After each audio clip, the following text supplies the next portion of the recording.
personne va s'en prendre au messager. C'est ce qui est arrivé avec Caïn.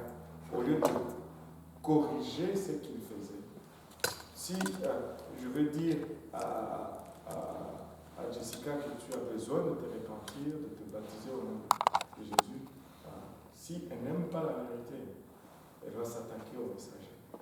D'ailleurs, toi-même, qui dit ça, et blablabla. Et nous allons voir cela encore dans l'humanité aujourd'hui. C'est la réaction au nom de l'humanité à la vérité, lorsque nous confrontons à la vérité.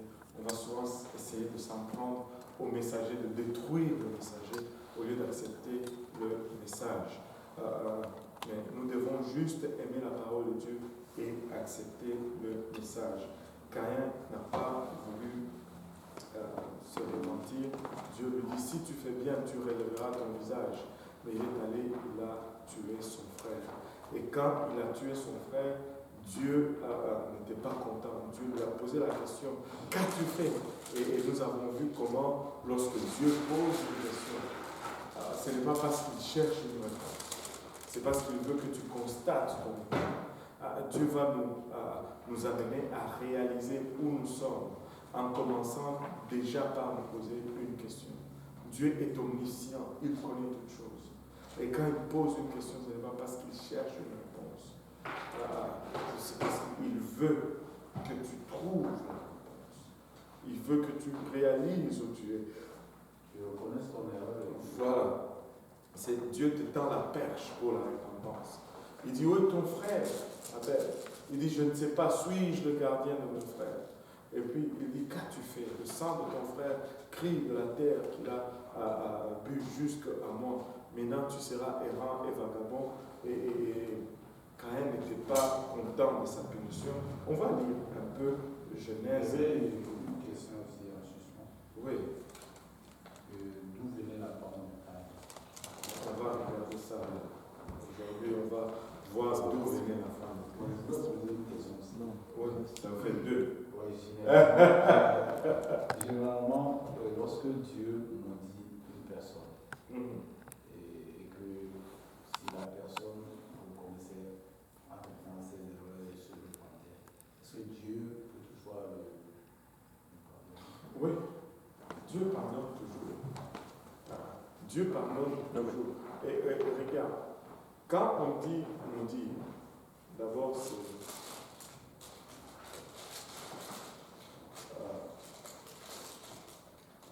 il y a le sens dans lequel nous le prenons. Comme un sorcier jette une malédiction sur toi. Ce n'est pas dans ce sens-là que moi je vois ce mot par rapport à Dieu.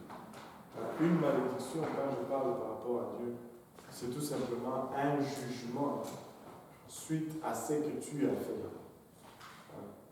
Et tu vas récolter les conséquences de ce que tu as fait. Maintenant, quand quelqu'un se repentit, ouais, Dieu pardonne.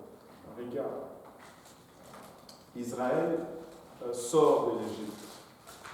Israël fait de l'idolâtrie. Dieu dit, je vais les exterminer et je vais élever un peuple de Moïse.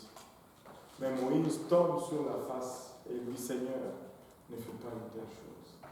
Si tu fais ça, tue-moi aussi. Parce que qu'est-ce qu'on va dire? Tu les as sortis de là pour les amener ici et les exterminer. Et Dieu dit, bon, ok, si vous faites ça, je vais réconcilier. Dieu ne prend pas plaisir dans la perte ou la destruction. Mais la malédiction dans le sens où, par exemple, comme on dit malédiction, ok? Tu as eu à faire des erreurs dans ta jeunesse, et ça a attiré des malédictions dans ta vie. Moi, je pense qu'il y a certaines malédictions qui ne s'annulent pas au simple fait de venir au Seigneur, de se faire baptiser, de se recevoir le Saint.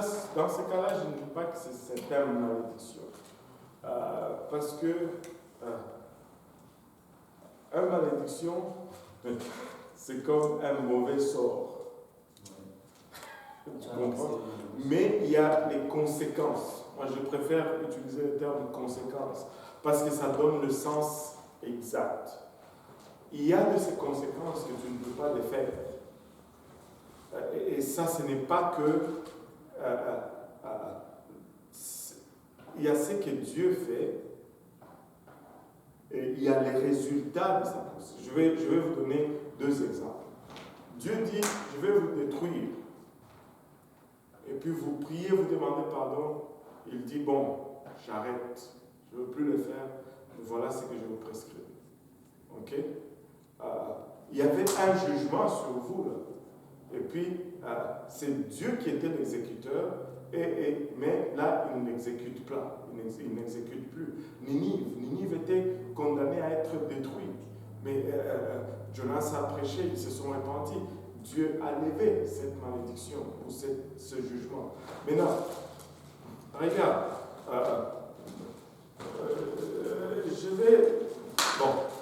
je vais me chercher des problèmes.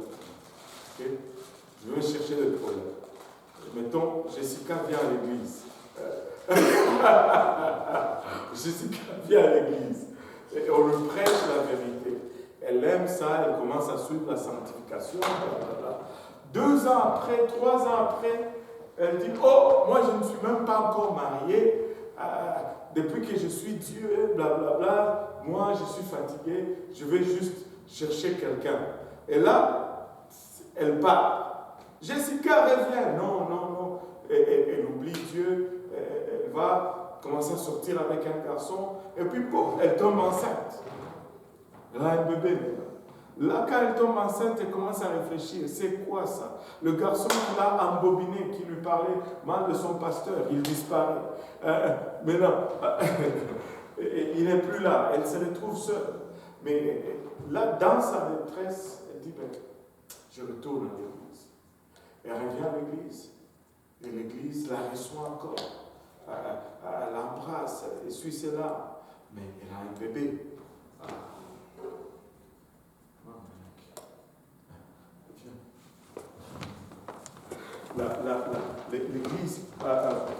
L'église la reçoit encore et l'embrasse. Mais maintenant, elle a un bébé. Elle donne naissance à ce bébé. Et elle commence à élever ce bébé. Dieu pardonne son péché. Mais les conséquences, ce bébé, Dieu ne va pas faire disparaître ce bébé. Elle doit, peut-être, sa vie ne sera plus la même. Si elle veut continuer ses études, ça va être plus difficile que ça l'était quand elle était seule. Trouver un travail, ça va être encore plus hard. Même reconstruire une famille va toujours avoir des défis et des challenges parce qu'il y a des conséquences à ce que tu as fait.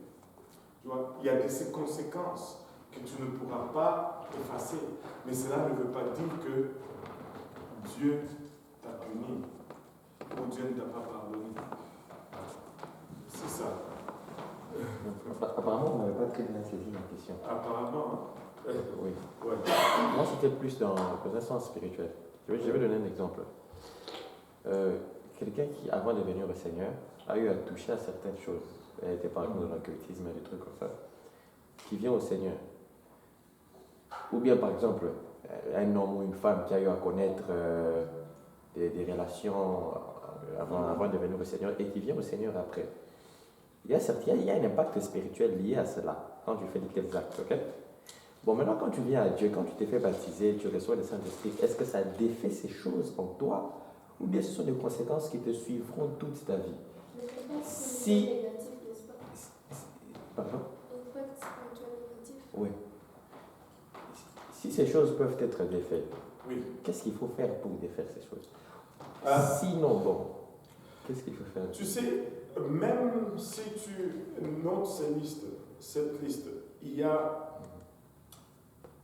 même les mêmes choses. Moi, je regarde un peu, comme la Bible dit, il faut regarder les choses naturelles pour comprendre les choses spirituelles.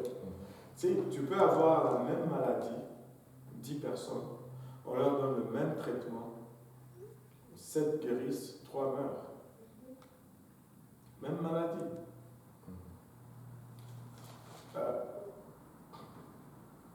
On ne sait pas.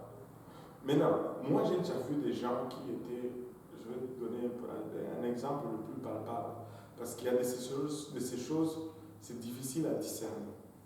Mais l'implication, c'est la même. Des gens qui ont dû à utiliser la drogue, par exemple, ils vont venir à Dieu. Certains, Dieu va les restaurer totalement. Tu ne vas même pas voir les séquelles dans leur raisonnement. Mais d'autres, ils vont venir à Dieu, mais ils vont toujours avoir des séquelles dans leur raisonnement. Ils vont toujours avoir... maintenant, où est la différence? Est-ce que c'est au niveau de la repentance? On ne sait pas. Il y a certaines personnes aussi, si Dieu enlève tout, ils vont retourner là-bas. Il est souverain. Mais ce qu'on sait, c'est que quand tu es en Christ, tu es une nouvelle créature. Tu peux avoir victoire sur toutes ces choses. Moi, je crois que quand quelqu'un vient en Christ, et selon la profondeur de sa repentance, Dieu peut le restaurer à 110%. Amen, pasteur. Oh oui, mais... À 110%. Oui, mais quelqu'un qui connaît et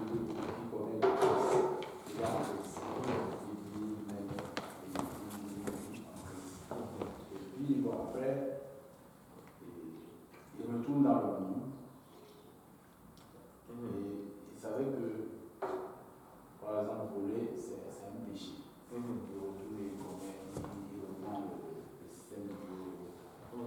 Puis après, la personne, c'est la Bible nous dit, quand tu me connais, c'est un péché, tu ne peux plus pardonner. Celui-là, est-ce que... Non, ce n'est pas dans ce sens-là. Je vais te donner, il y a un verset biblique pour ça. Regarde, la Bible dit ceci. Le juste tombe 7 fois. Oui. Mais le Seigneur le relève. Il y a une différence entre perdre la conviction et commettre une erreur. Je pense que le pasteur Lionel l'avait mieux illustré. Au fait, la différence, c'est vraiment entre le cochon et la brebis. La question que tu dois te poser toujours, est-ce que je suis une brebis ou je suis un cochon? Parce que tu peux changer. Mais non, la différence est celle-ci. Quelqu'un qui commet un péché. Tu sais, je vais vous donner un exemple plus concret. Moi, avant, je pouvais te mentir. Je pouvais bien te mentir. Et quand je te mens bien, que tu es vraiment perdu, je suis content.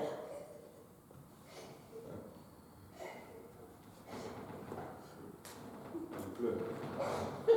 Maintenant, mais avant, quand je fais ça, je suis content. Mais quand je suis venu à Christ, pendant ma marche, est-ce que j'ai eu à retomber là-dedans? Oui. Mais la sensation que j'avais quand un mensonge sort de ma bouche, ce n'est plus la même sensation que j'avais. Après, je me sentais mal. Après, je ne supportais plus cela. Mais c'est quoi la différence? La différence, c'est qu'il y a maintenant une conviction en moi. Et c'est cette conviction qui me permet toujours de retourner sur le chemin. Si cela est le cas, tu es une brebis et tu es sur le bon chemin.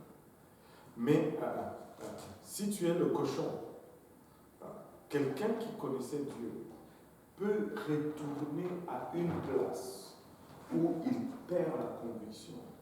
Et si tu perds la conviction, il n'y a plus rien. C'est ce que ça veut dire. Ça ne veut pas dire que tu trébuches et puis c'est fini.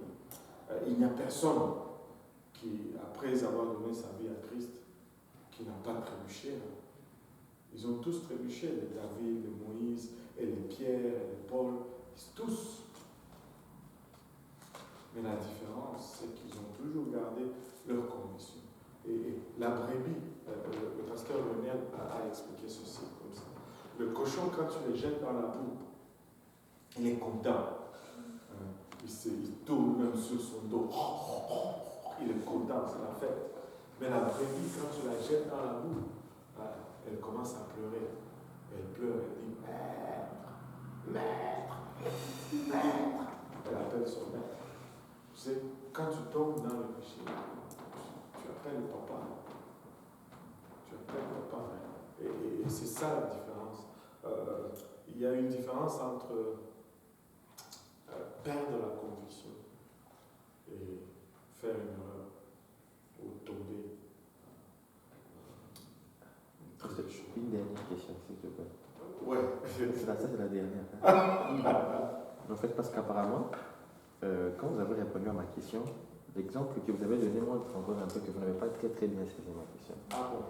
Vous avez pris l'exemple d'une femme qui a eu à faire des erreurs. Et j'allais t'appeler, toi. Ah oui? Oui. Déjà commencé? Quand j'ai prié, je pensais à toi. Oui, on a déjà commencé. Je suis content.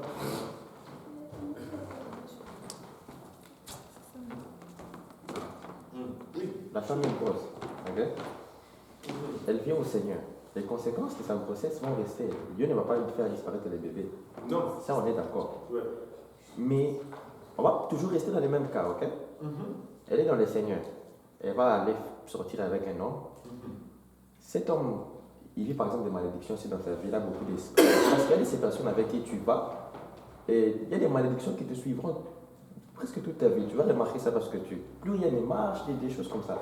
Oui. Ça, c'est spirituel en fait. Moi, je parle sur le plan spirituel. Est-ce qu'il y a possibilité de défaire ces choses? Oui, oui. Ou est-ce que ça te C'est ce que j'ai dit. Il y a possibilité de défaire ces choses. Spirituellement. Oui. Ok. Mais le problème, c'est que il y a des cas où on voit que les choses persistent et d'autres cas où on voit que ces choses sont défaites complètement. Maintenant, c'est quoi le facteur quand on a vraiment une totale restauration? Les facteurs sont la profondeur de la repentance. Ça, c'est toujours clé.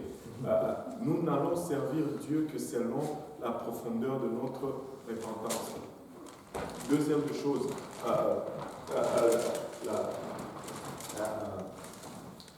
ce que Dieu veut faire avec nous, c'est que nous sommes, parce qu'il y a de ces gens que si Dieu enlève tout, c'est ce que j'ai dit tout à l'heure, il y a de ces gens que si Dieu enlève tout, là, ils vont oublier. Et Dieu a besoin de laisser un pic là pour toujours les rappeler. Parce que si il est... parce que quand on le met dans le spirituel, c'est difficile à voir, c'est difficile à expliquer. Parce que le spirituel est toujours abstrait. Mais regardons toujours dans le naturel. Tu sais, il y a de ces gens ils vont venir, ils sont malades, on prie pour eux, Dieu les guérit complètement, des choses compliquées. Mais d'autres, Dieu ne les guérit pas. Ils restent toujours avec des séquelles. Parce que Dieu sait que le jour qu'il enlève ça, ils sont partis. Ils sont partis. Donc c'est un peu ça. Donc on ne peut pas dire qu'il y a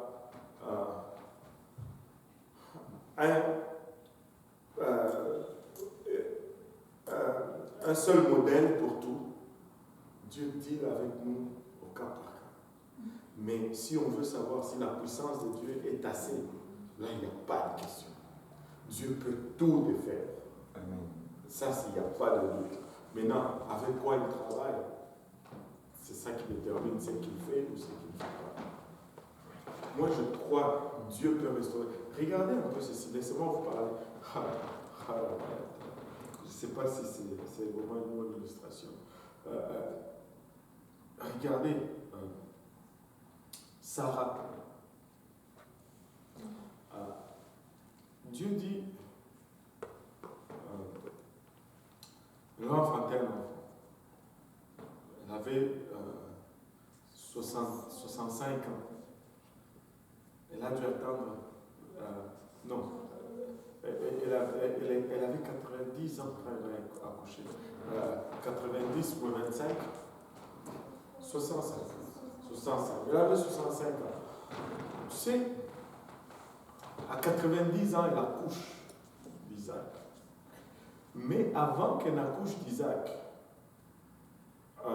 Abraham, après avoir quitté chez les Égyptiens, il est allé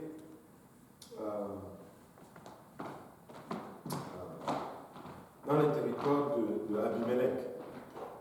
Abimelech voit Sarah. Il dit, waouh, quelle belle femme. Et encore une fois, Abraham ment. Il dit que c'est ma soeur. Et Abimelech la prend. Oui. Si je vais juste finir ça, parce que sinon je vais perdre mon fil. Regarde. Maintenant, là, si tu regardes chronologiquement parlant, là, Sarah a environ 89 ans, 90 ans déjà, quand elle se retrouve chez Abimelech. Une femme de 90 ans, je veux le dire, une vieille femme de 90 ans, et Abimelech la regarde et dit, waouh!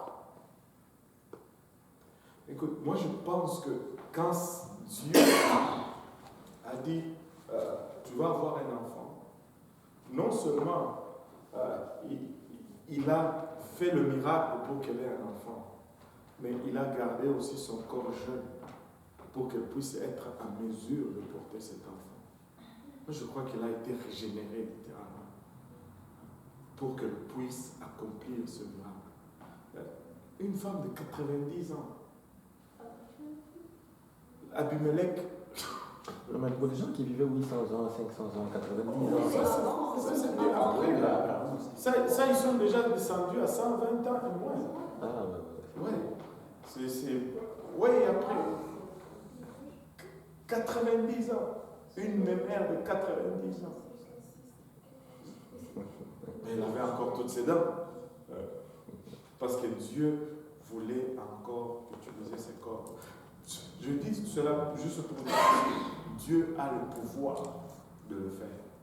Mais c'est nous qui déterminons la mesure de l'action de ses pouvoirs dans notre vie. Si nous nous abandonnons complètement à Dieu, il peut aussi nous restaurer complètement. Moi, je crois que Dieu peut même restaurer ta virginité. Moi, je le crois. Je le crois. Oui. Dans la Bible, chaque fois qu'on dit qu'Abraham montait, il disait que Sarah était sa sœur, est-ce que les hommes près de qui la connaissaient aussi? Moi, je crois que oui. Quand Dieu a frappé, avec l'Égypte, je ne sais pas, parce que Pharaon n'a pas eu le temps. Mais avec Abimelech, je crois que oui, parce que il a été frappé. Je pense que avec il a chassé, il a dit que j'ai bien fait en fait de ne pas l'avoir connu. Ouais, parce que voilà. Sinon, j'allais avoir des malédictions. Et c'est une chose, toi, quand tu regardes, tu penses que tu ne peux pas servir Dieu parce que tu es messed up. Tu n'as pas vu la famille d'Abraham et Sarah, c'était une famille messed up. Il y a de l'espoir pour toi. Si tu ne veux pas servir Dieu, c'est parce que toi-même tu ne veux pas servir Dieu. Sarah n'a jamais pardonné cela à Abraham. Non. Parce qu'après, par la suite, tu vois, ils ont toujours eu 2 tantes. C'est bien comme ça.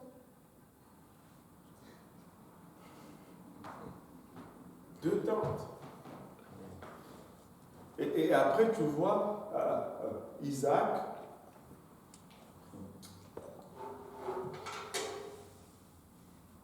il avait un problème, Isaac. Sa mère meurt, ça ne va pas jusqu'à ce qu'on lui amène sa femme, et là, il amène dans la tente de sa mère. C'est pas normal, ces choses-là. C'est pas normal. C'est-à-dire, écoute, si Dieu a pu les utiliser, Dieu peut nous utiliser aujourd'hui. N'utilise pas tes problèmes passés comme excuse pour ne pas servir Dieu. Dieu peut t'utiliser. Dieu peut te restaurer, Dieu peut te laver. Celui qui est en Christ, il est une nouvelle créature. Allô? Maintenant, je ne veux pas dire qu'on va continuer dans la dysfonctionnalité.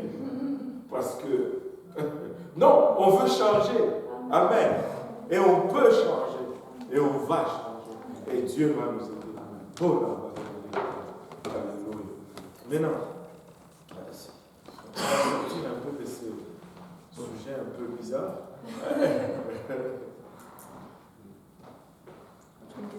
Et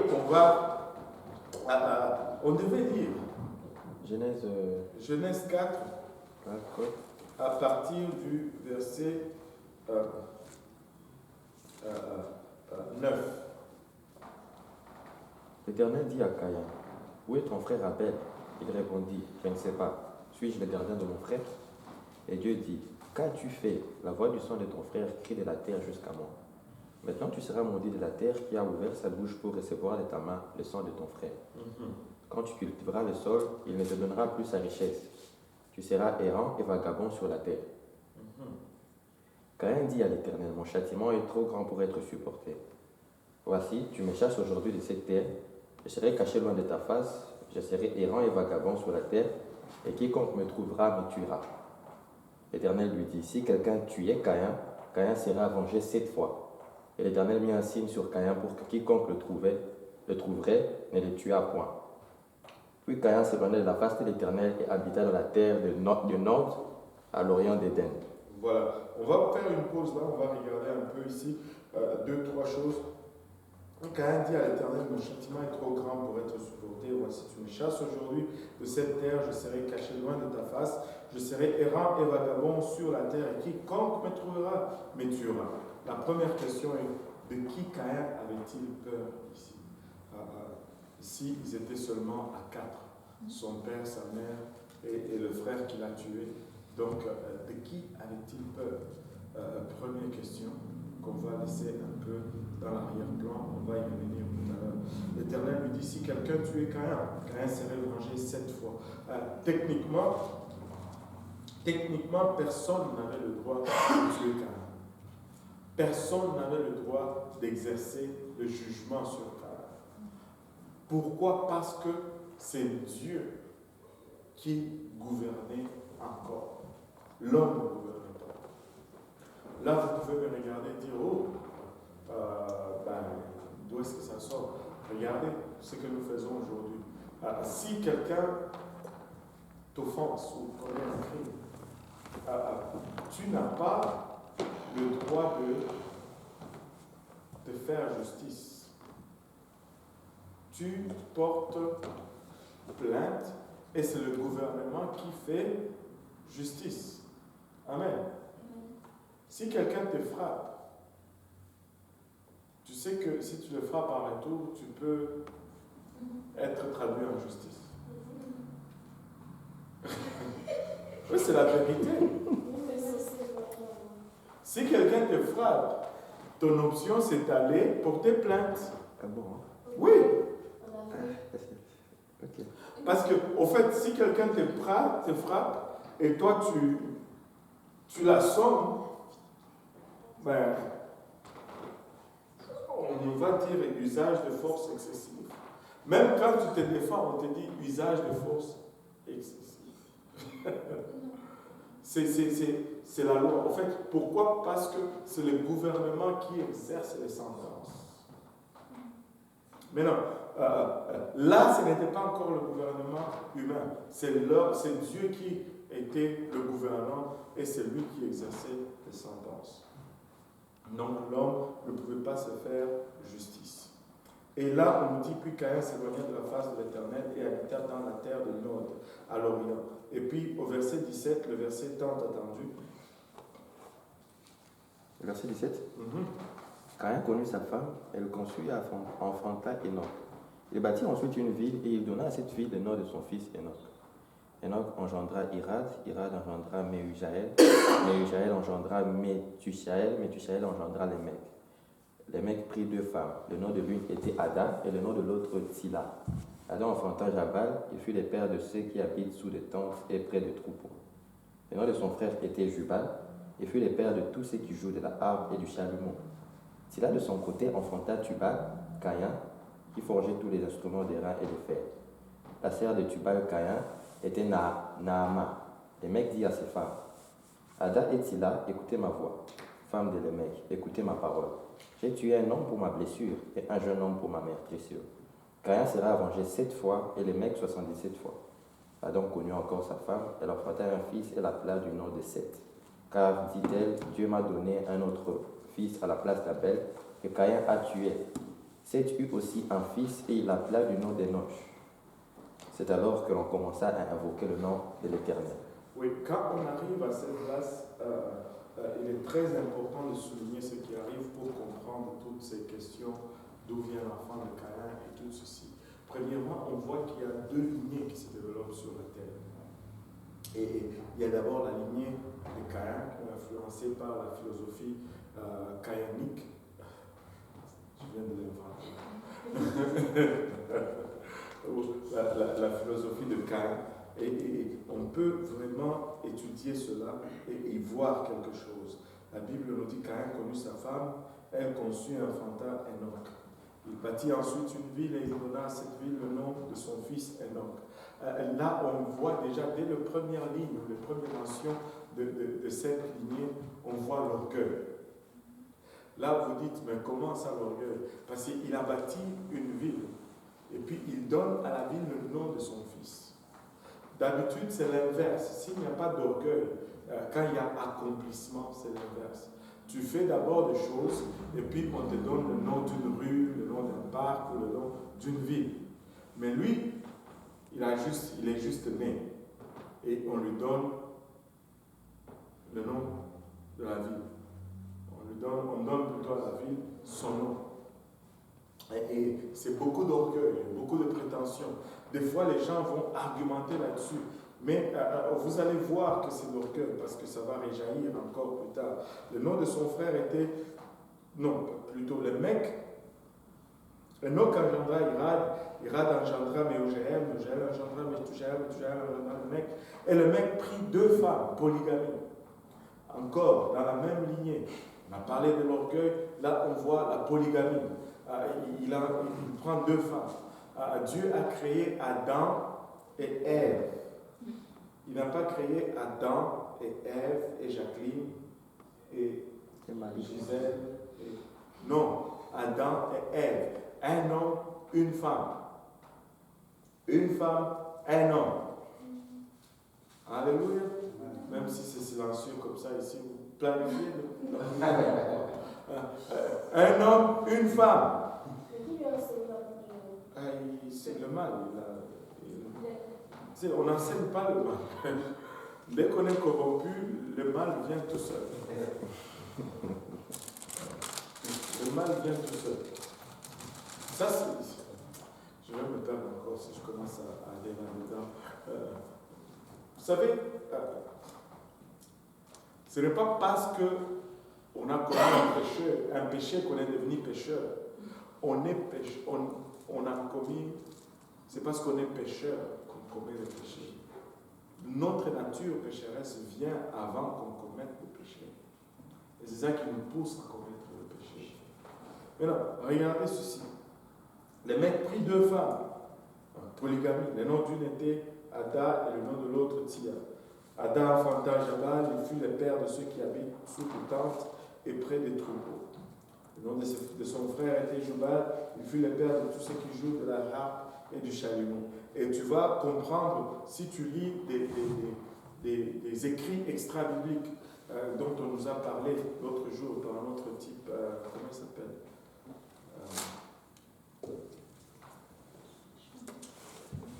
l'ivoirien. Celui qui vient d'Israël. Comment il s'appelle? Ah oui. Comment il s'appelle? Celui qui était venu à l'étude biblique de lundi là. Celui qui parlait de Dieu. Amen. Voilà. Il y a des récits extra-bibliques que tu peux lire. Mais ce récit ne peuvent jamais être égalés à la Bible. Ces récits contiennent des faits historiques qui s'avèrent être vrais. Mais ce n'est pas pour cela que ça devient une source de notre direction spirituelle, en fait.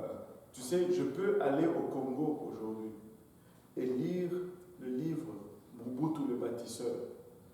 Bien qu'il y a quelques mensonges là-dedans, il y a quand même des faits historiques vrais là-dedans.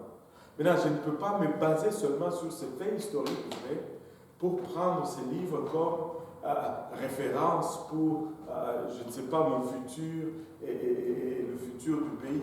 Non, ça ne marche pas. Ça ne marche pas. Quand tu lis des livres, des écrits extra-bibliques, tu vas voir que comment il s'appelle encore, Jabal, qui était le père de ceux qui a... Non, pas Jabal. Jubal, qui était le père de tous ceux qui jouent de la harpe et de chalumeau.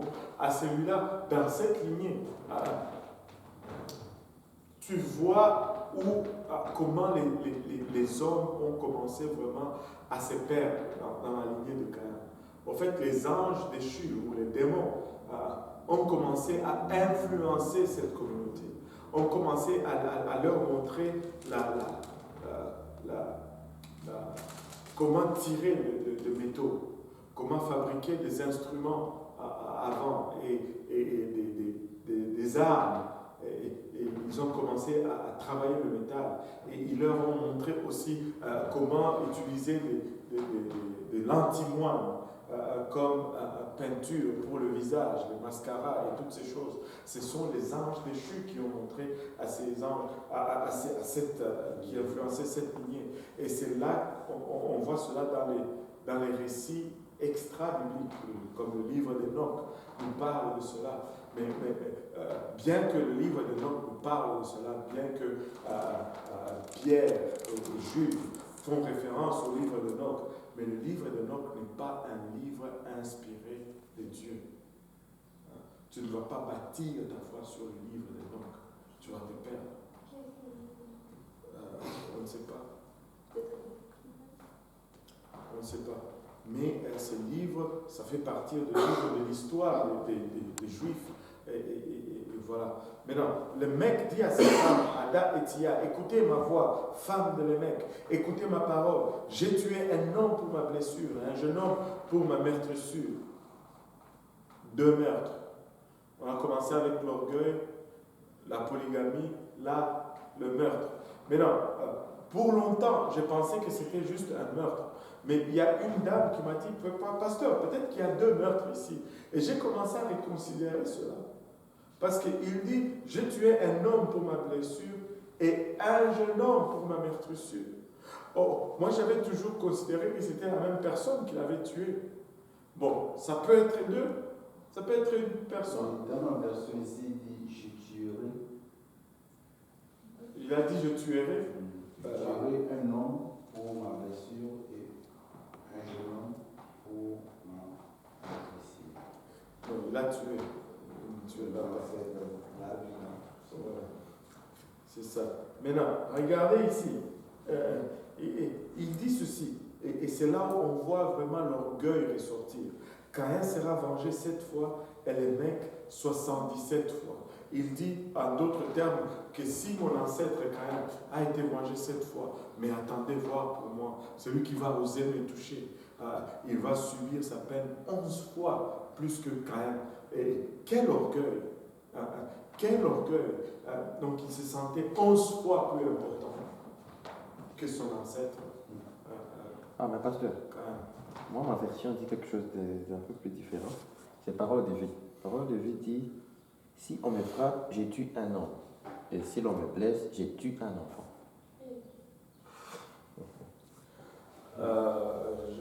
Je passe.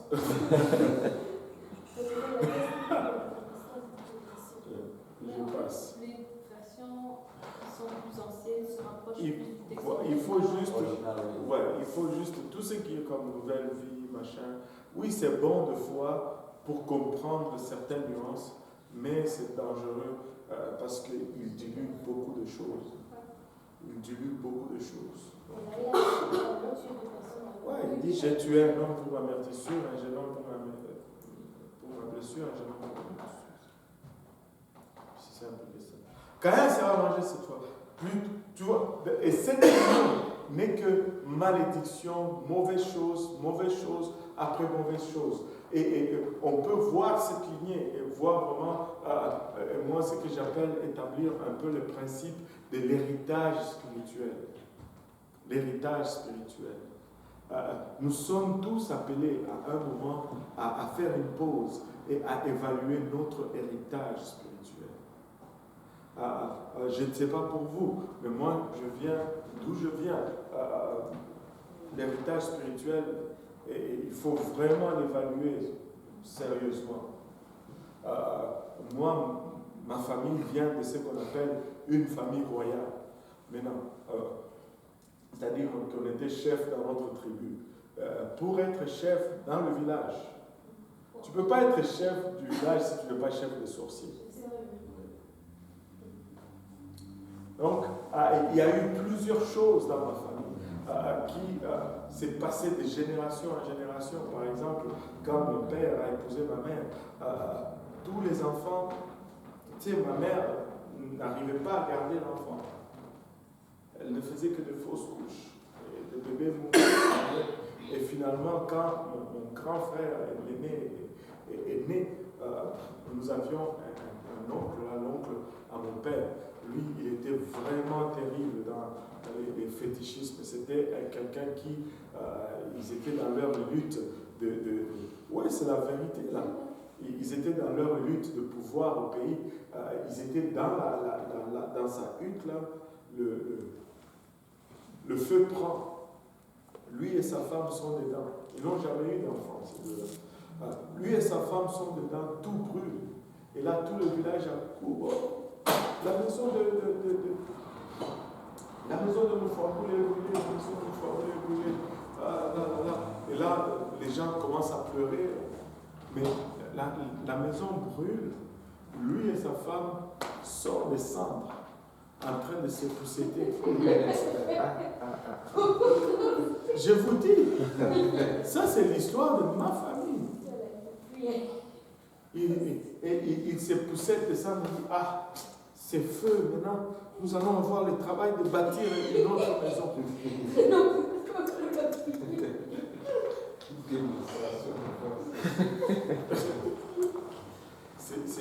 C'est des gens comme ça. Et ça, celui-là, c'était l'oncle, enfin, le petit frère au père de mon père. Et quand mon grand frère est né finalement, quand on est venu avec à la maison, avant qu'on entre dans la maison, il s'est tenu dans le cadre de la porte. Il a pris l'enfant, et pour le rentrer dans la maison, il l'a passé entre ses jambes. Tu sais, mon grand frère, il a grandi, tu sais, il avait quelque chose. Il avait quelque chose.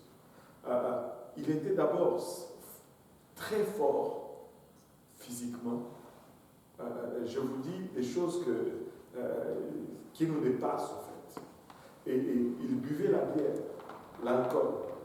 Tu sais, chez nous, on a des bouteilles de Simba, c'est une de boisson, et l'autre c'est Temba. Il pouvait boire 24 bouteilles.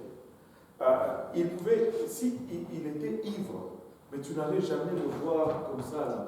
Si quand il était ivre, il était sérieux et il marchait tout droit, comme ça. Et il ne parlait pas beaucoup. Mais très intense, il avait beaucoup de choses. Vous savez, moi je veux vous en parler parce que lui-même témoigne de cela aujourd'hui. Tu sais, il faisait des choses impensables. Genre, il pouvait engrosser une fille et lui-même performer l'avortement.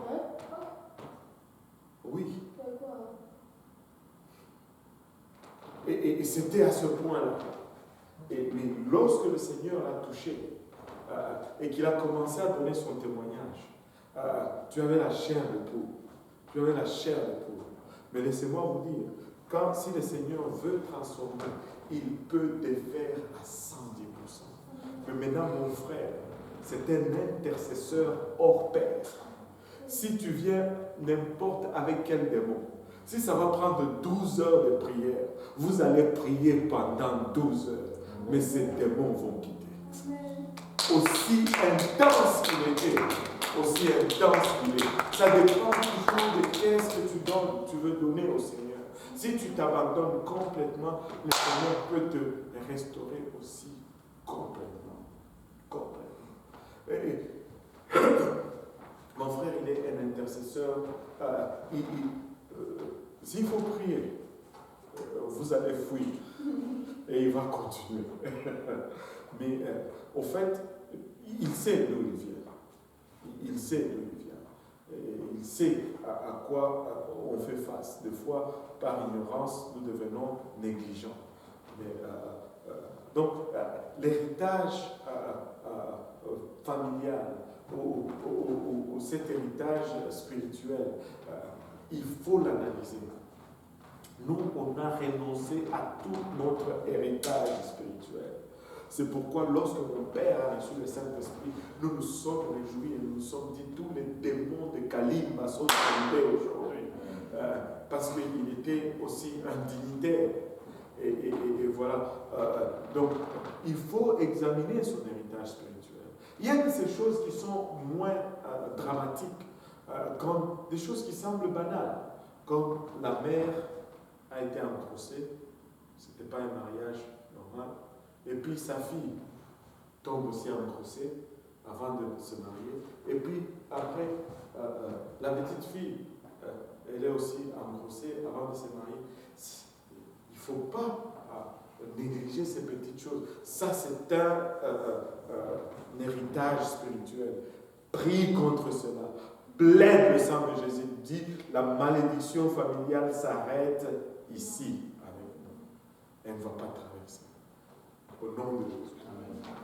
Au nom de Jésus. Tu renonces à ces choses. Et au fait, c'est pourquoi quand tu te fais baptiser, assure-toi d'être baptisé au nom de Jésus-Christ. Parce que quand tu rentres dans l'eau au nom de Jésus-Christ, littéralement tu changes de famille. Tu deviens de la famille de Jésus-Christ. Et ton héritage spirituel change. Tu reçois l'héritage spirituel de Christ. Oh, le nom de Jésus. Oh, le nom de Jésus. Donc, l'héritage spirituel, il faut examiner son héritage spirituel. Mais regardez de l'autre côté, l'autre lignée. La Bible nous dit au verset 25, Adam connut encore sa femme, elle enfanta un fils et l'appela du nom de Seth, car, dit-elle, Dieu m'a donné un autre fils à la place d'Abel que Caïn a tué. Maintenant, pourquoi est-ce qu'elle dit Dieu m'a donné un fils à la place d'Abel que Caïn a tué? Ce n'est pas parce que Abel, plutôt Seth, remplaçait littéralement Caïn, plutôt Abel. C'est parce que quand elle voit grandir Seth, elle voit ses prédispositions, elle voit son amour pour Dieu, elle voit sa consécration, elle se dit waouh, il me rappelle Abel. Il me rappelle Abel. Dieu m'a donné un autre comme Abel. Dieu m'a donné un autre qui l'aime.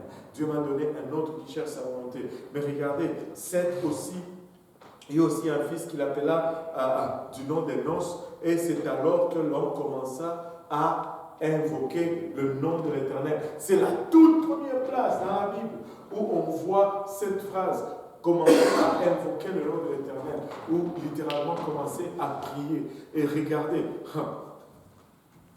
il y a une règle qu'on a appris avec le frère Adams, la règle de la première mention.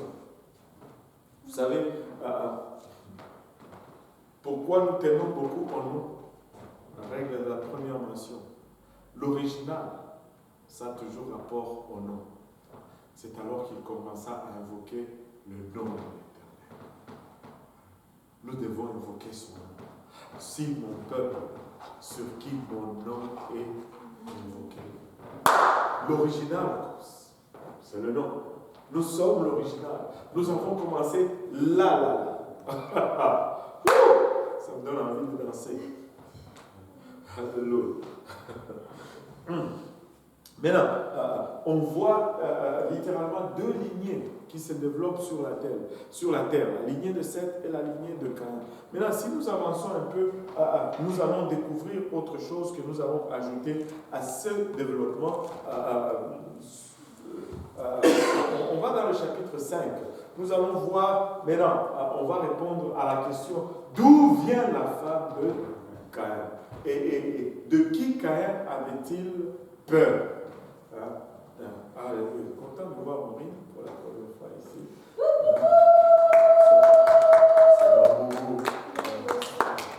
C'est ma maman. Oui. Oui, on l'a salué tout à l'heure. Papa m'a écrit aujourd'hui. Alléluia. Maintenant, voici le livre de la postérité d'Adam, lorsque Dieu créa l'homme et le fils, blablabla. On va lire. Quelqu'un lise pour moi, s'il vous plaît. Genèse 5, verset 1. Voici le livre de la postérité d'Adam. Lorsque Dieu créa l'homme, il le fit à la ressemblance de Dieu. Il créa l'homme et la femme, il les bénit et il les appela du nom d'homme lorsqu'ils furent créés. Adam, âgé de 130 ans, engendra un fils à sa ressemblance selon son image et lui donna le nom de Seth. Les jours d'Adam... Il avait combien de 130 ans. Que tout le monde dise c'est beaucoup. Hein? C'est beaucoup. Ok, continue. Les jours d'Adam après la naissance de Seth furent de 800 ans. Et 800 ans. Que tout le monde dise c'est beaucoup. Hein? Et il engendra des fils et des filles. Il engendra Adam et Ève n'ont pas eu 3 enfants. On est toujours sur cette impression qu'ils ont eu 3 enfants. Non, ils ont eu plusieurs bébés. En ces temps-là, il n'y avait pas d'internet, il n'y avait pas de télé. Donc, ils faisaient beaucoup de bébés.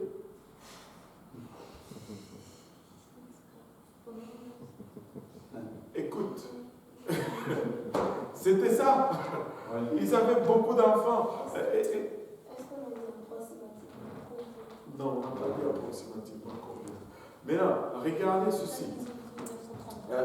On a toujours tendance qu'il a eu seulement Adam, plutôt Abel et Caïn. Non, non, il en a eu beaucoup d'autres. Maintenant, la Bible va nous mentionner seulement les faiseurs d'histoire. Parce que si la Bible commençait à nous mentionner tout, mince, ça va nous prendre des chariots pour nous promener avec notre Bible.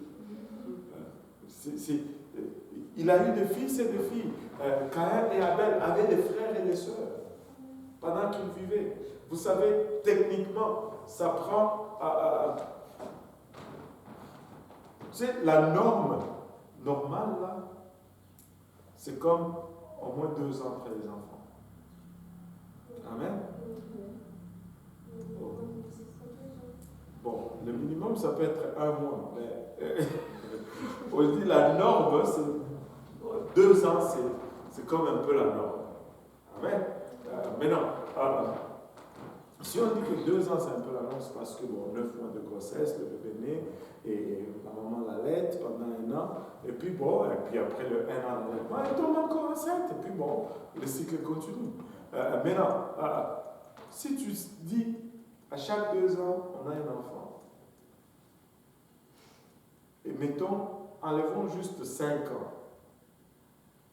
À 130 ans, ils ont eu 7. Donc, parce que quand ils ont été créés, ce n'étaient pas des bébés là. Ils pouvaient avoir un enfant le premier jour de la création. Mais on sait qu'ils n'ont pas eu un enfant le premier jour de la création parce qu'ils n'étaient pas dans les jardins quand ils ont eu leur premier enfant. On a dû les chasser du jardin. Maintenant, combien de temps ils sont restés dans les jardins? On ne sait pas. Moi, je dis toujours c'est plutôt court que long. Mais des fois, les gens vont essayer de me flageller là-dessus. C'est juste une opinion ou une impression. Pourquoi je dis cela? C'est parce qu'ils n'ont pas eu le temps d'avoir leur premier enfant dans le jardin. Donc moi, j'estime que ces temps étaient plutôt courts qu'il était long. Amen. Ça fait du sens. Ce n'est pas une doctrine salutaire. C'est juste une opinion. Maintenant, si on soustrait même 5 ans, ok, qui n'ont pas eu d'enfant le premier 5 ans de leur existence, il nous reste, on peut même mettre 10 ans pour être clair. 120.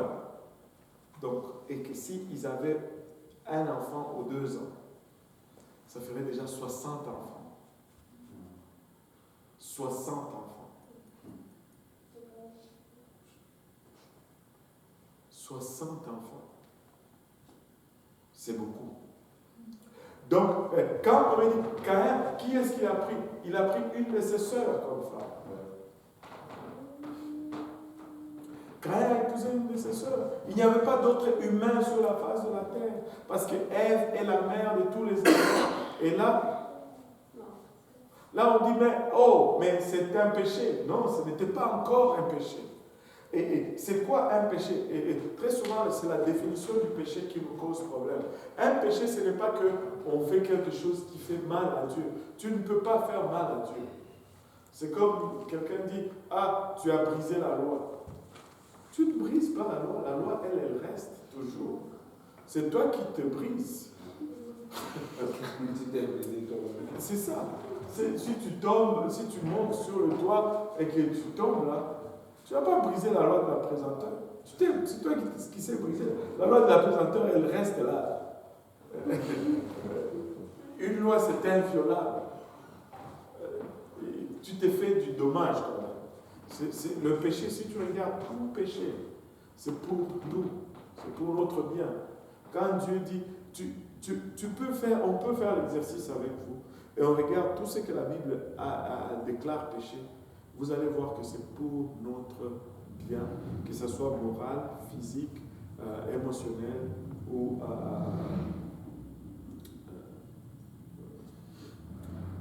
je peux même dire financier. Tout ce que Dieu nous donne comme précepte, c'est pour notre bien. Ainsi, quand tu commets un péché, tu ne fais pas du tort à Dieu, tu fais du tort à toi-même. Tu fais du tort à toi-même. Maintenant, la loi de l'inceste a été établie pour éviter la consanguinité. Maintenant, pourquoi est-ce qu'il n'y avait pas de consanguinité là et que ça s'est développé par la suite? C'est parce que tu vas voir qu'avec le temps, l'homme qui était corrompu, son état commence à se dégrader avec le temps. Tu sais, on ne s'améliore pas, on détériore. On perd de la qualité comme on avance dans le temps. Et comme on avance dans le temps, les défauts se multiplient, ce qui fait que quand on met oh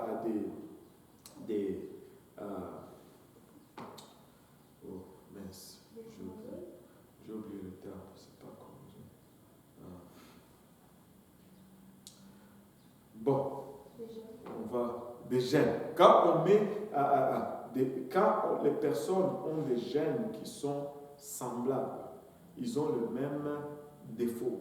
Et quand on couple ces gènes-là, les défauts se multiplient encore plus rapidement que les qualités.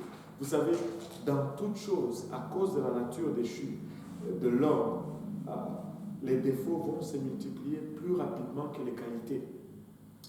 Pour augmenter la qualité, il faut produire un effort. Mais pour augmenter les défauts, tu ne fais juste rien. En fait, même pour maintenir la qualité, il faut produire un effort.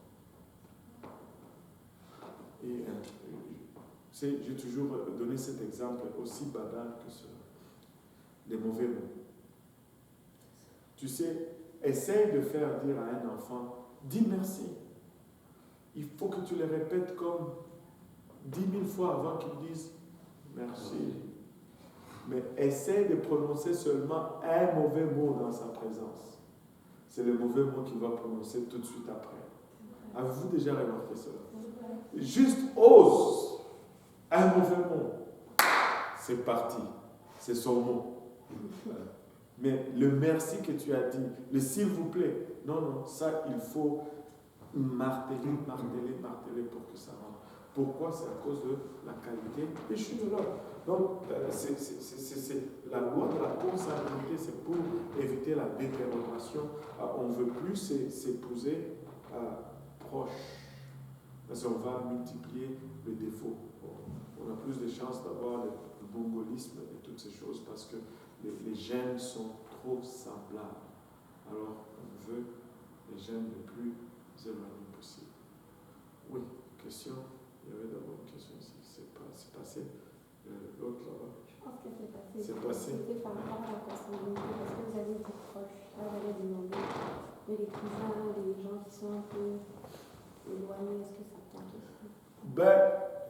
Il faut que ce soit vraiment éloigné. Parce que c'est sérieux. Regarde, moi je ne sais pas qu'est-ce chez vous, mais moi, je connais un peu chez nous comment on détecte cela. Et c'est pour vous dire que nous tous, nous avons vraiment l'origine dans la Bible. Et j'ai eu la chance de lire des livres qui parlent de la Genèse, selon les tribus africaines. C'est fou comment ça ressemble à la Bible.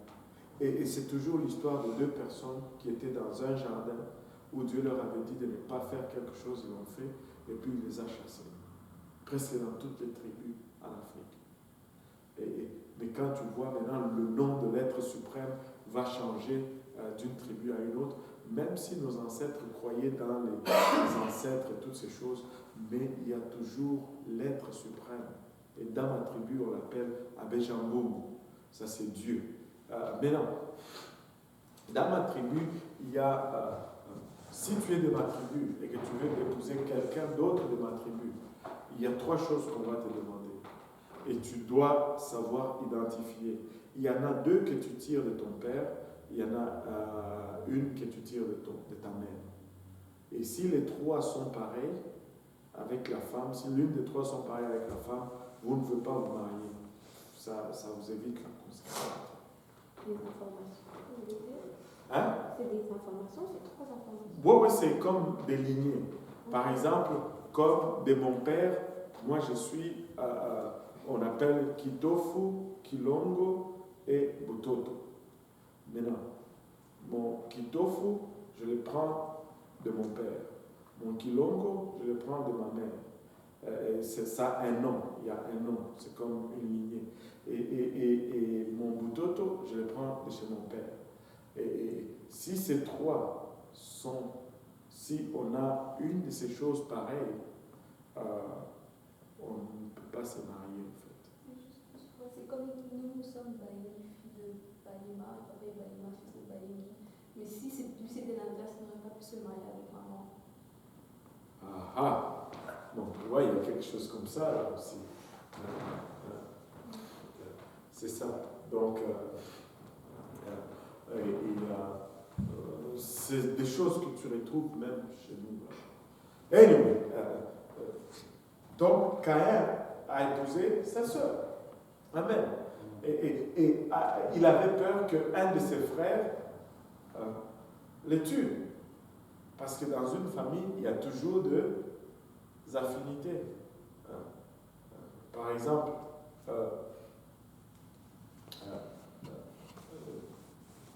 je vais prendre dans ma famille, moi, avec mon petit frère, on était comme ça, très très proches. Et de sorte que des fois même, quand on tapait mon petit frère, moi je pleurais, je ne supportais pas ça. Il m'a toujours suivi partout.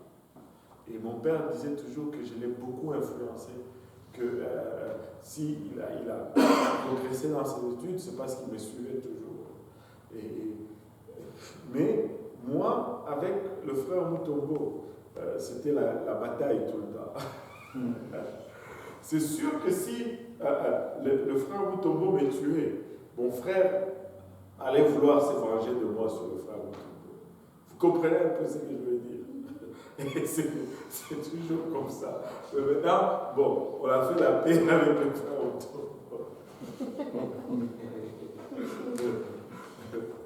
Alléluia. Et c'est ça. Dans une famille, il y a toujours des comment on dit? Hein? Des affinités. Voilà. Ce n'est pas que tu l'aimes pas, mais c'est comme ça. Tu ne peux pas expliquer, mais c'est comme ça.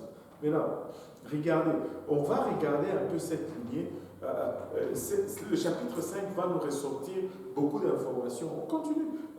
Donc Adam a vécu, tous les jours qu'Adam a vécu furent de 930 ans. Puis il mourut. Maintenant, 930 ans ici, c'est 930 ans. C'est 930 ans. C'est longtemps. Tu t'imagines un peu 900 ans sur cette terre. Il était quoi? À la fin, là. Je ne sais pas. C'est sûr que leur état était moins corrompu. C'est sûr qu'ils étaient moins dilués que nous sommes. Et aussi, l'environnement n'était pas aussi pollué qu'il l'est aujourd'hui. Donc, ils pouvaient rester en forme un peu plus longtemps. Tout ce qu'ils mangeaient était bio. Et il n'y avait pas de chips ou des choses comme ça. Là. Il n'y avait pas de choses génétiquement modifiées. Il n'y en avait pas. Ok. Verset 6. Seth, âgé de 105 ans, engendra Énoch. Énoch? Ok. Seth vécut après la naissance d'Énoch 807 ans, et il engendra des fils et des filles. Tous les jours de Seth furent de 912 ans, puis il mourut. Énoch, âgé de 90 ans, engendra Kénan. Énoch vécut après la naissance de Kénan 815 ans, et il engendra des fils et des filles. Tous les jours d'Énoch furent de 905 ans, puis il mourut. Kénan, âgé de 70 ans, engendra Mahalalel. Kénan vécut après la naissance de Mahalalel 840 ans, et il engendra des fils et des filles. Tous les jours de Kénan furent de 910 ans, puis il mourut. Mahalalel, âgé de 75 ans, engendra Jéred. Mahalalel vécut après la naissance de Jéred 830 ans, et il engendra des fils et des filles. Tous les jours de Mahalalel furent de 895 ans, puis il mourut. Jéred, âgé de 162 ans, engendra Énoch. Jéred vécut après la naissance d'Énoch 800 ans, et il engendra des fils et des filles. Ok, tu peux sauter verset 23. Verset 22. Ok. Enoch, après la naissance de Métuchéla, marcha avec Dieu 300 ans, et il engendra des fils et des filles. Tous les jours d'Enoch furent de 365 ans. Enoch marcha avec Dieu, puis il ne fut plus parce que Dieu le prit. Voilà, là, on voit quelque chose qui a changé dans le schéma qu'on a lu tout à l'heure. Tous les autres ont vécu 900 quelques. On arrive à Enoch 300 quelques. Pourquoi? Parce que Enoch, en fait, il n'est pas mort. Mais il a marché avec Dieu et Dieu l'a pris. Littéralement, Dieu l'a enlevé. Il est parti avec Dieu. Il n'a jamais connu la mort. Quelle chose extraordinaire. S'il y a quelque chose que je souhaite vraiment, c'est de ne jamais connaître la mort. Je n'aime pas la mort. C'est trop froid, c'est morbide. Tu es là. Mais j'ai déjà vu. Vous n'avez jamais senti. J'ai déjà touché, c'est froid. Le corps est froid. Et tu es dans une boîte, tu étouffes là-dedans. C'est trop petit. L'idée juste d'être dans un cercueil, ça ne t'enchante pas. Et en plus de cela, on te prend, on te met dans le sol et on te couvre le sol. Tu étouffes. Tu ne veux pas être là. Janice me regarde et se dit, Est-ce que n'est pas dormi? non, mais je n'aime pas. En fait, bref, je n'aime pas la mort. C'est l'idée de la mort, c'est pas ça. J'aimerais que le Seigneur revienne avant. Vous comprenez? Que je pars seulement, que je ne meurs pas. Voilà. Mais bon, s'il tarde, que sa volonté soit faite. Et lui, Enoch, il a eu ses privilèges. Et la clé, c'était tout simplement ceci. Il marcha avec Dieu, puis Dieu le prit. Waouh! Tu sais, Dieu ici nous fait un clin d'œil dans le futur. Parce que nous tous ici, notre espérance, c'est ce que lui a vécu. C'est qu'un jour, au son de la trompette, au signal de l'archange, et que nous soyons tous pris enlevé. Dieu ne nous promet pas quelque chose d'irréaliste. Il nous montre déjà dans sa parole qu'il peut le faire. Qu'il peut le faire. Nous n'avons pas une espérance dans le vide, dans le néant. Nous avons des promesses auxquelles on peut regarder pour baser notre foi et notre confiance. Et le principe il reste le même. Si nous marchons avec Dieu aujourd'hui, un jour il va nous prendre. Un jour il va nous prendre. Et nous voulons marcher avec Dieu. Nous voulons marcher avec Dieu. Un prédicateur le dit comme suite, Enoch avait l'habitude de marcher avec Dieu, mais un jour leur promenade a été plus longue que prévu et ils étaient tellement allés trop loin que pour retourner à sa maison, la distance était trop longue. Il était plus proche de la maison de Dieu que de la maison d'Enoch et là Dieu lui dit, bon si c'est comme ça, viens seulement, on va aller chez moi. Viens seulement, on va aller chez moi. Oh, je voudrais entrer dans la prière.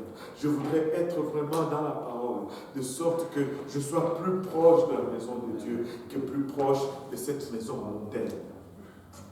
Je veux être proche de Dieu. Je veux être proche de Dieu. Et c'est à ça que nous devons aspirer. Nous voulons marcher avec Dieu. Enoch était particulier.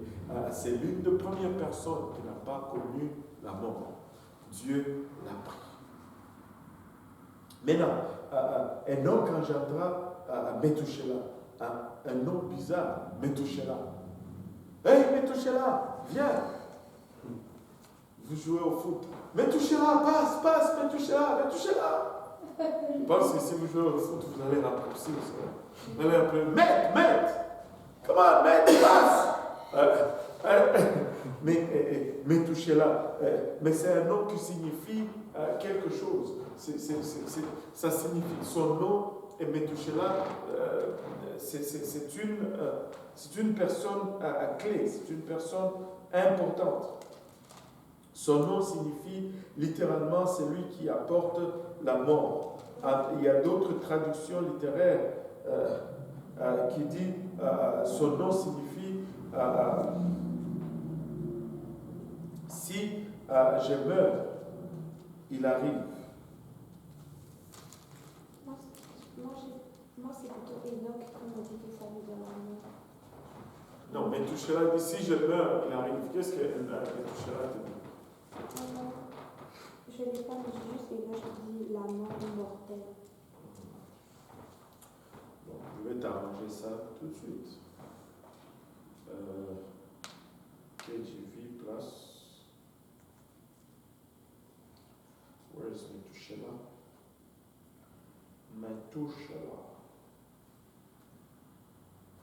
Methuselah, man of dart. Man of dart. Le dart, c'est la flèche là. Methuselah, Antediluvian patriarch. Et quand tu regardes les deux racines, il y a la racine 49-62. 49-62 qui dit man, un adulte, et 79-71 qui dit a missile of attack that is a spear, also a shoot of growth that is branch, dart, plant, export of sword, weapon. C'est l'homme qui apporte la mort. C'est lui, Métouchéla. C'est lui qui apporte la mort. Maintenant, son nom devient aussi important parce que lui, au fait, quand on regarde, il a été le grand-père d'un homme que nous devons connaître tous ici, qui s'appelle Noé. Et Métouchéla a engendré le mec, et le mec a engendré Noé. Maintenant, ce qui devient très intriguant ici, c'est que Métouchéla a vécu le plus longtemps que tout le monde. Métouchéla, si vous lisez tous les jours de Métouchéla, verset 27, furent de 969 ans, puis il mourut. Il a vécu plus longtemps que tous. Maintenant, Il est le grand-père de Noé. Il a vécu plus longtemps que tous. Et il est celui qui apporte la mort. Au fait, il y a certaines traditions littéraires qui disent que son nom signifie « quand je meurs, il vient », en parlant de cette destruction, en parlant du déluge. Quand je meurs, il vient. Maintenant, moi je ne peux pas remonter aux jours proches avec la Bible, mais on peut remonter à l'année près avec la Bible, pour voir que vraiment l'année du déluge, c'est l'année que Métouchéla est mort. Si nous regardons dans Genèse chapitre 7, on va juste faire un tour. Genèse chapitre 7.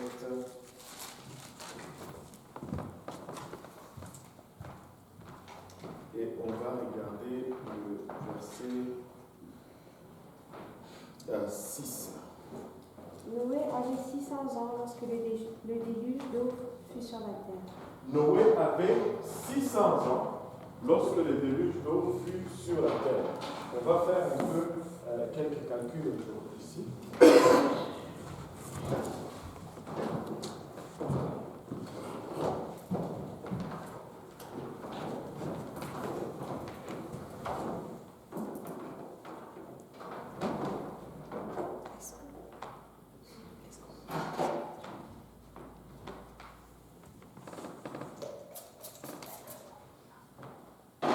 On va faire quelques calculs. Qui aime ça les maths? Qui n'aime pas ça les maths? Moi.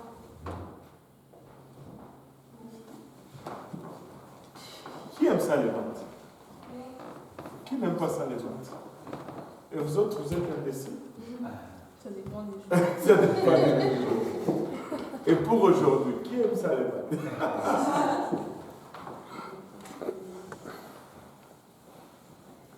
Bon, regardez ceci.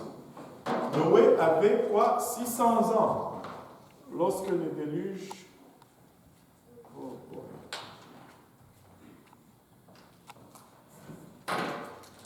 L'an 600 ans de Noé.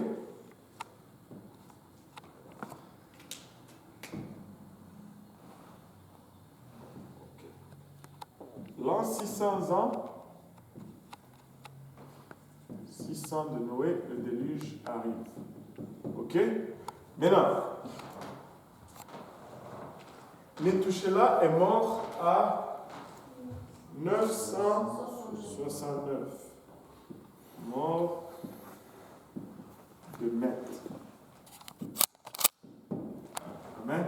Maintenant, regardez ceci. Si nous voulons établir sa mort par rapport à l'âge au déluge, nous devons juste commencer à reculer après le déluge. Bon. Quand le déluge est arrivé, Noé avait 600 ans. Mais si nous reculons, retournons au chapitre 5, on va remonter, on va commencer avec le mec. Le mec âgé de 199 ans engendra un fils et lui donna le nom de Noé, Genèse 5, 28. Donc, le père de Lémec, le père de Noé, on va mettre Noé ici, son père ici, et son grand-père qui est Méthusélah qui est ici. Donc, lui, le mec âgé de 182 ans, engendra un fils et lui donna le nom de Noé. Il a 182 ans. Il donne naissance à Noé. Donc, et quand le déluge arrive, Noé a 182 plus 600. Donc, lorsque le déluge arrive, le père de Noé, il a 182 plus 600. Pas Noé, je veux dire déluge ici.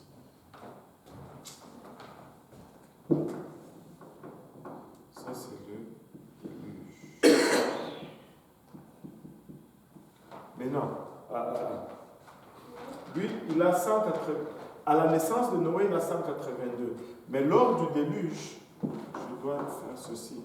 Lors du déluge, lui, il a 182 plus 600. Maintenant, on descend à lui, au grand-père. Le grand-père, lui, il a eu plutôt Métouchéla, âgé de 187 ans, engendra le mec. Donc, à 187 ans, il engendre le mec. Et le mec, à 182 ans, il engendre Noé. Et puis, Noé, à 600 ans, le déluge arrive. Amen. Donc, 187 plus 189, 369. 369 plus 600, ça fait 969, qui est exactement l'âge de la mort de Métouchéla. Donc, l'année qu'il est mort, le déluge est venu. Est-ce que on peut réduire ça au mois? Moi, je n'ai pas les possibilités. Est-ce qu'on peut réduire ça au jour? Je n'ai pas. Mais il y a des gens qui te disent que le jour que Métouchéla est mort, c'est le jour que les animaux ont commencé à rentrer dans l'âge. Alors, ça, d'où est-ce qu'ils ont tiré cela? C'est toujours des écrits extra-bibliques, probablement. Mais moi, je n'ai pas encore lu cela quelque part. Métouchéla est mort et le déluge est arrivé. Maintenant, regardez la leçon là-dedans. La beauté de tout ceci, ce n'est pas juste que c'était un vieillard de 969 ans qui meurt. Non, c'était l'homme qui a vécu le plus longtemps dans toute l'histoire de l'humanité. Même aujourd'hui, Métouchéla est synonyme de vieillesse. Quand on dit « wow », ça c'est vraiment Métouchéla, c'est-à-dire que « wow », il a vécu longtemps. Maintenant, regardez ceci. Dieu a tellement retardé le déluge que l'indicatif de ce déluge a été l'homme qui a vécu le plus longtemps sur la face de la terre. Ça nous montre tout simplement la patience de Dieu. Dieu retient toujours sa sentence, dans l'espoir que nous allons toujours nous repentir. Au point que l'homme qui était indicatif du début de cette sentence s'est retrouvé à être l'homme qui a vécu le plus longtemps sur la face de la terre. N'usons pas de la patience de Dieu. Dieu est bon, il est très gentil, il veut que nous changeons, il veut que Dieu ne prend pas plaisir dans la mort même des méchants. Il veut que tous nous parvenons à la repentance. Et il va toujours tarder. Écoutez, si Jésus ne rentre pas aujourd'hui, c'est parce qu'il espère que quelqu'un d'autre va être baptisé au nom de Jésus-Christ. Parce qu'il espère que quelqu'un d'autre va recevoir encore le Saint-Esprit. Et Dieu tarde pour que les gens puissent rentrer. Dieu tarde pour que les gens puissent rentrer. Dieu tarde pour que les gens puissent tout simplement rentrer. Mais toucher là, 969 ans n'est rien d'autre que l'indication de la patience de Dieu vis-à-vis de l'humanité. Alléluia. Dieu est patient. Si seulement je pouvais être patient comme Dieu.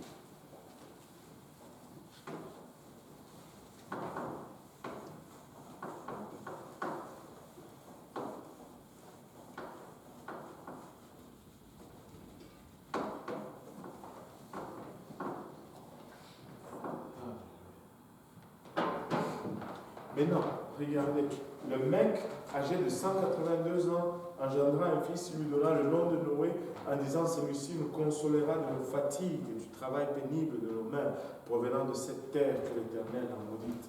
Le mec vécut après la naissance de Noé 595 ans, et il engendra des fils et des filles. Vous savez, Métouchéla a été, je pense, si je ne m'abuse, le premier à enterrer son enfant.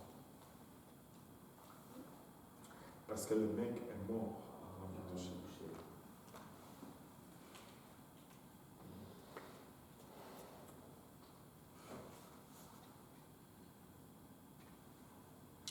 Tous les jours de le mec furent de 777 ans. puis il mourut. Noé, âgé de 500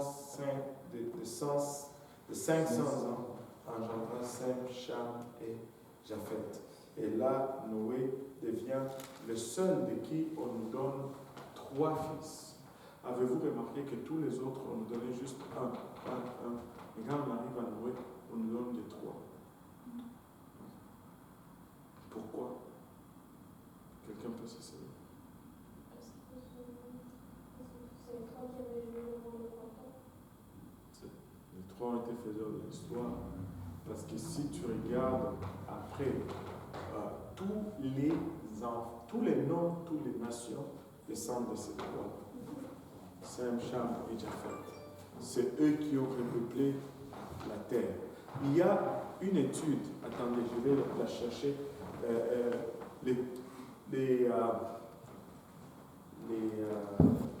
comment ça s'appelle? Ça s'intitule Les 16 petits-fils de Noé. Ouais, attendez. 16 petits-fils de Noé. Je pense que je l'ai, c'est fantastique. Je l'ai en anglais et en français. Tu peux voir comment tous les noms, presque de toutes les nations, les fleuves, les langues qu'on trouve aujourd'hui sur la terre, on les retrouve dans le nom de ces 16 petits-fils de Noé que nous retrouvons dans Genèse chapitre 10. Extraordinaire. Extraordinaire. Il y en a quelques-uns qu'on peut lire. On va s'amuser un peu. Hein? On peut avoir du plaisir, non?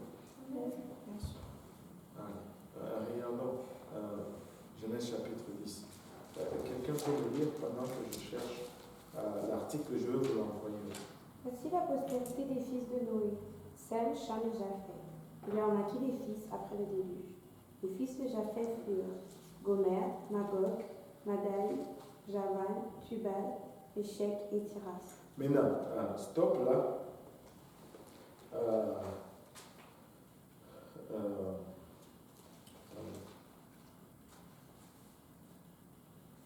Les 16 petits-fils de Noé.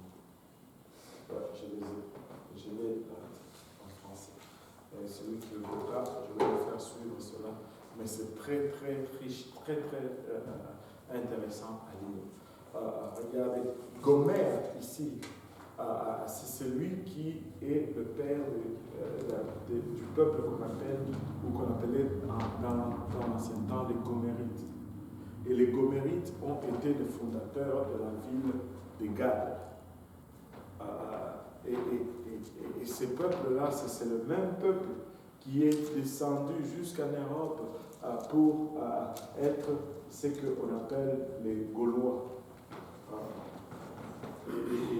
Et les Gaulois ils sont allés jusque dans les îles britanniques où on les appelle le pays de Galles, d'où nous vient la princesse Diane, la princesse de Galles. N'est-ce pas extraordinaire de retracer tous ces gens au premier fils de Noé? Maintenant, il va dire le fils de Gomer, Ashkenaz, Ephrat, Omar, le fils d'Ezra, Maintenant, regardez le fils de Shem, verset 6. Les fils de Cham furent Cush, Mitzraïm, Puth et Canaan. Maintenant, laissez-moi vous poser un peu quelques questions, surtout vous les Africains ici. Arrêtez de faire vos frais et vos intelligents. On va voir vos lunettes là, c'est ça vraiment. Maintenant, Cush, ça vous dit quelque chose? Yes. Cush.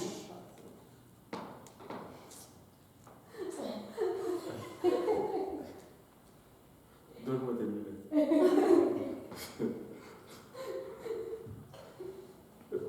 Cush, comment? Vous avez étudié l'histoire.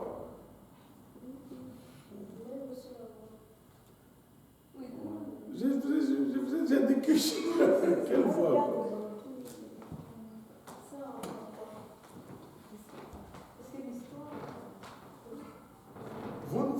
Vous ne vous rappelez pas quelque chose qu'on avait étudié à l'histoire comme l'Empire Cush? Méroé. Méroé, ça ne vous dit rien? C'est l'ancien programme. Regarde comment il s'attire, l'ancien programme. C'est l'histoire, ça reste l'histoire. Méroé. Oui, Méroé, là où on faisait le métal, le fer.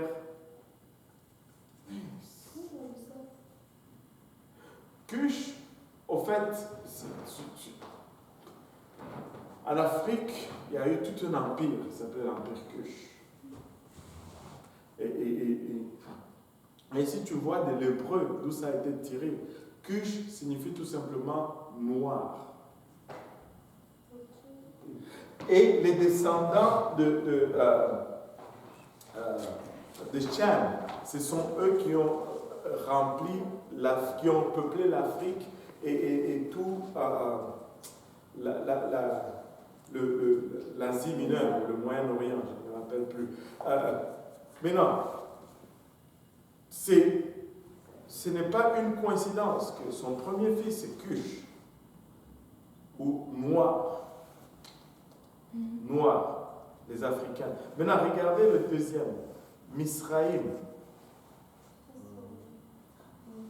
Misraïm, ça doit vous dire quelque chose. Non.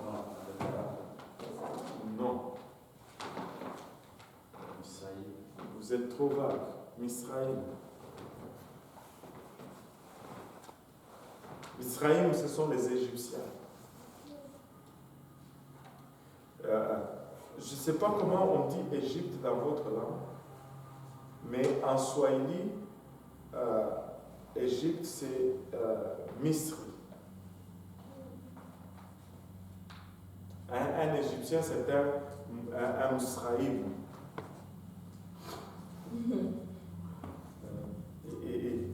On voit déjà ces noms-là. Attendez, je vais juste aller dans le King James, blablabla. Cush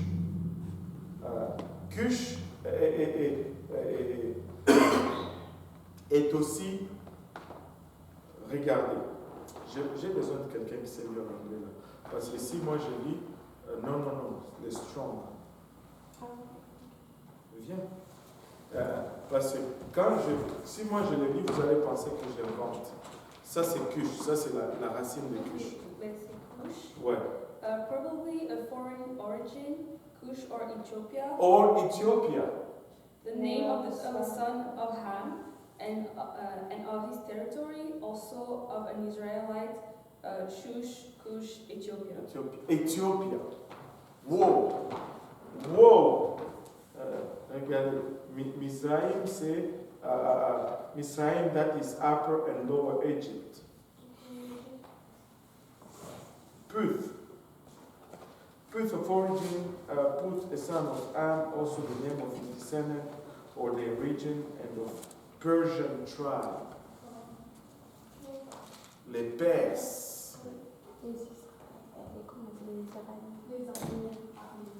Canaan. Humiliated Canaan, a son of Ham, also the country inhabited by him, Canaan, merchant, traffic. Et c'est tous ceux qui sont, genre, quand on parle des trafiquants, les marchandises, ça vous rappelle quoi? Libanais. Non, mais c'est ce qu'ils ont écrit, trafic.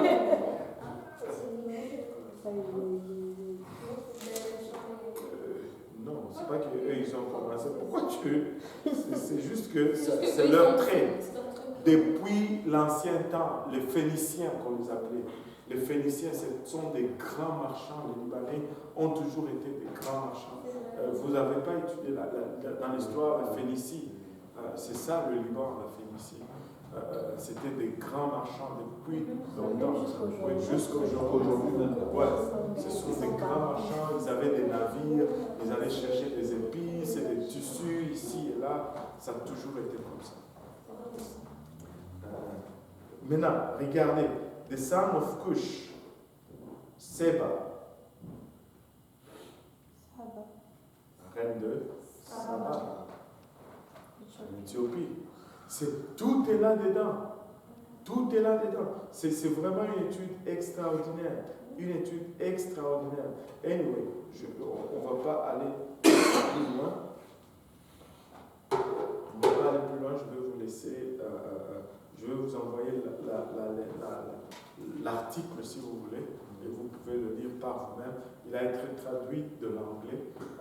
Et quand tu vois en anglais sur Google, tu Google seulement Noah's 16 grandsons or the 16 grandsons of Noah. Tu vas le retrouver en anglais, l'article original. Moi, quelqu'un m'a envoyé, c'est le frère Boaz qui m'a envoyé la version francophone de l'article. Maintenant, on va s'arrêter là pour aujourd'hui. On va dire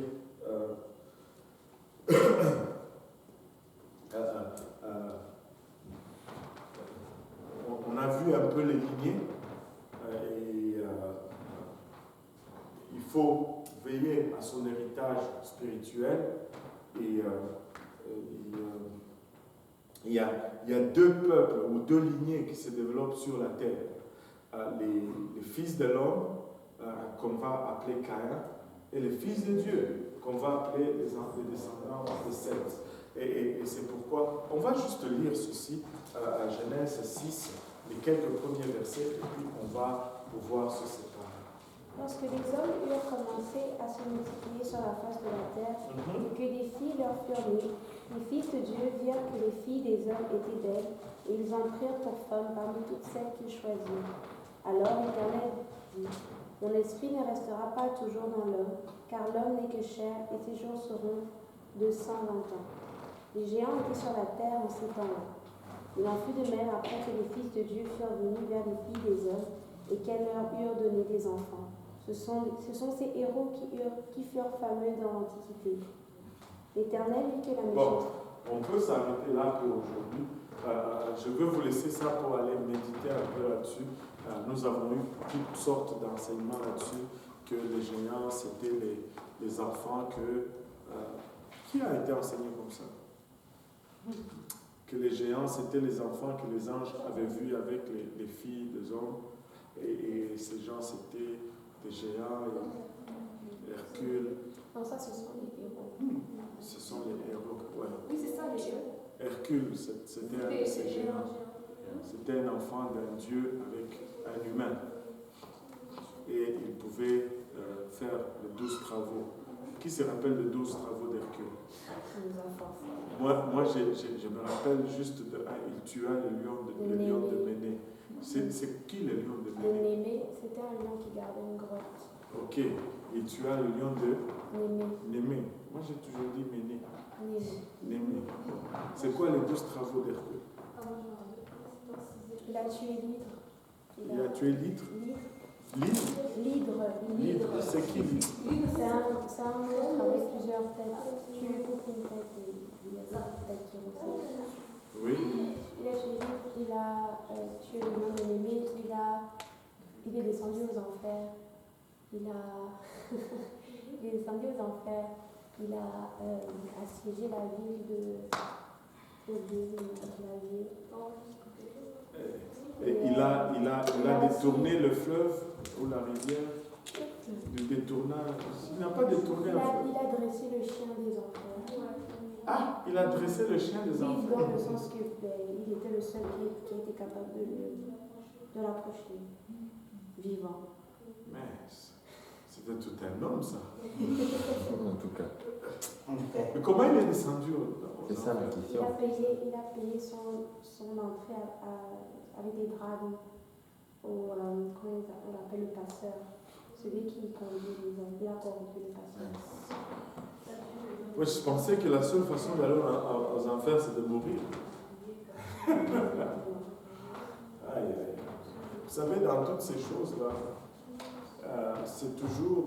il y a toujours des choses qui vont être là pour corrompre la vérité. Par exemple, quand il dit qu'il est descendu aux enfers, moi ça me fait penser qu'à un seul qui est descendu aux enfers et qui est remonté, c'est Jésus-Christ. c'est le seul qui est descendu et qui est remonté. Et même lui, pour y descendre, il fallait qu'il meure. Il n'a pas payé de rachat. Bon, anyway. Des questions? Oui, là-bas.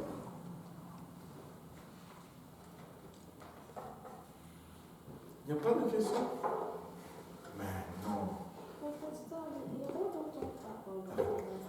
Ne me dites pas que j'ai si bien enseigné. Est-ce que si je posais un examen, là, vous allez avoir tout ça? Une petite.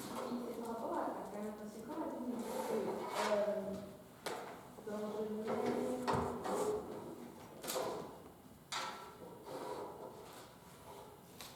dans Genèse 4, quand il dit qu'il va se cacher de la face de Dieu, est-ce que ça veut dire qu'il se tourne de Dieu, il se détourne de Dieu, ou ça veut juste dire que...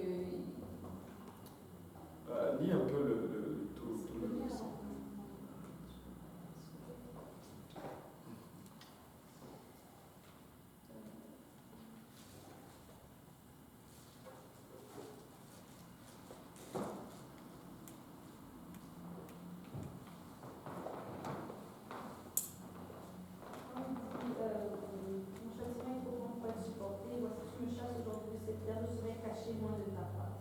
Oui, je serai caché loin de ta face.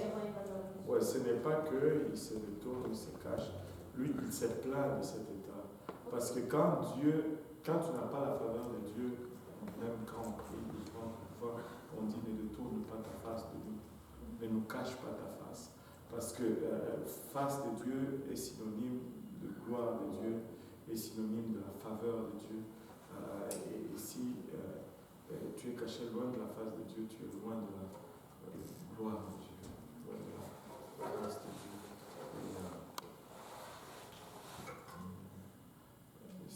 Personne ne veut être loin de la face de Dieu. Regardez, je vais prendre l'opportunité pour vous montrer une chose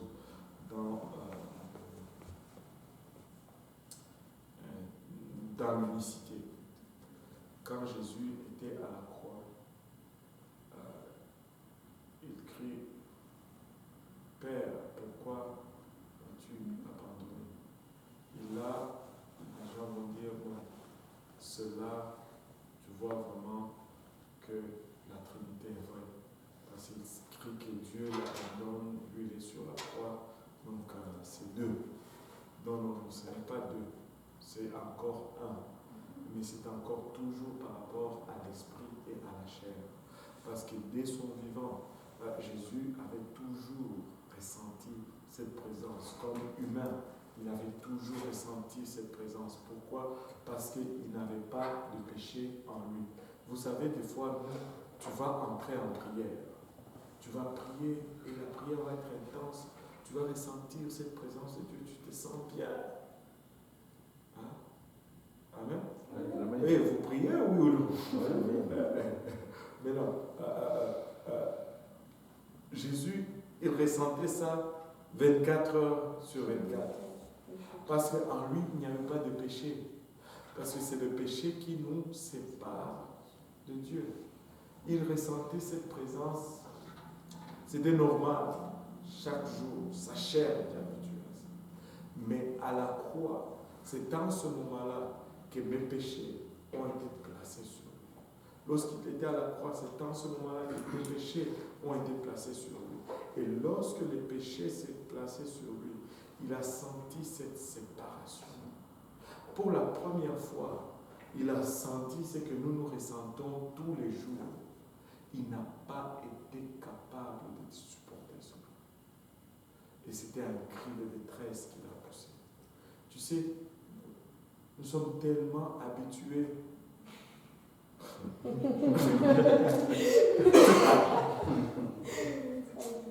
à vivre sans Dieu. C'est pas bon. C'est pas bon. Il faut que quand on ne le ressent pas, qu'on sente cette détresse. Il faut le rechercher tous les jours. Et il faut s'habituer à sa présence. De sorte que quand il y a quelque chose, tu sens que ça ne va pas. Et que tu pousses un cri de détresse. Non, je ne veux pas sentir ça. Alléluia. Une approbation ou une question? Une question. Il y a un homme de Dieu qui m'a toujours dit, Dieu, il ne faut pas chercher à les ressentir. Il faut marcher par la foi. Quand tu commences à vivre les sensationnels, c'est pas bon. Bon, ça, il y a un contexte à cela. Il y a un contexte à cela. Ce n'est pas, tu ne peux pas, quand je dis, tu ne peux pas vivre par les sentiments. C'est ce que l'homme de Dieu voulait te dire. Des fois, tu ne sens pas. Mais cela ne veut pas dire que Dieu n'est pas là. Mais dans ce contexte, c'est le péché qui nous sépare. Tu sais, quand cette séparation est due au péché, ça ne doit pas te laisser indifférent, en fait. Ça ne doit pas te laisser indifférent. Ce n'est pas juste ta marche de tous les jours. Là. Tu sais qu'il y a quelque chose. Tu sais que là, tu n'es pas à la bonne place.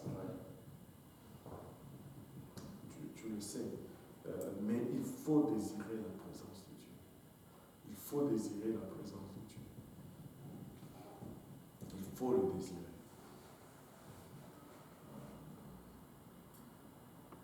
Wow. Aïe, c'est contagieux là. Sophie. Alléluia. S'il n'y a pas de questions, on va conclure. Alléluia. Et le pauvre pasteur fatigué va essayer d'aller dormir.